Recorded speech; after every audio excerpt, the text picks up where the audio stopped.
বাংলাদেশে জঙ্গি আছে, কিন্তু এখানে দুটো এক্সট্রিম আছে। আমি দুটো এক্সট্রিমের কথা বলি।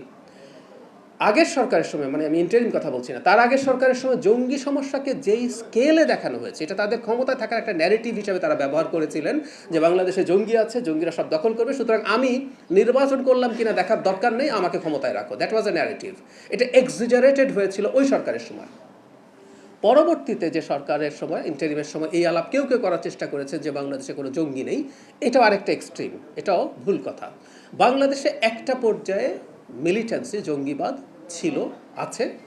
সেটাকে আমরা আসলে কমব্যাট করতে চাই। এবার এই সতর্কতার মানে হচ্ছে এটা খানিকটা ঝুঁকি তৈরি করেছে, কারণ 1.5 বছর ইন্টারিম সরকারের সময় আমরা খেয়াল করেছি এই প্রবণতার মানুষদের অনেক বেশি সংগঠিত হওয়া বা পাবলিকলি আসা বা ওপেনলি আসার প্রবণতা তৈরি হয়েছিল। সেটারই খানিকটা ইম্প্যাক্ট আমরা বলতে পারি। এই সরকার এগুলো কমব্যাট করবে। জনগণকে এটুকু বলতে চাই, এই ঝুঁকি এমন না যে এটার জন্য ভয় পেতে হবে, কিন্তু সেই পুরনো কথা, আমরা যদি কোনো একটা সংকটকে বা ডিজিজকে স্বীকার না করি, ওটা চিকিৎসা হবে না। সো ইটস দেয়ার, আমরা এটাকে একেবারে শূন্যের কোঠায় নামিয়ে আনার চেষ্টা করব।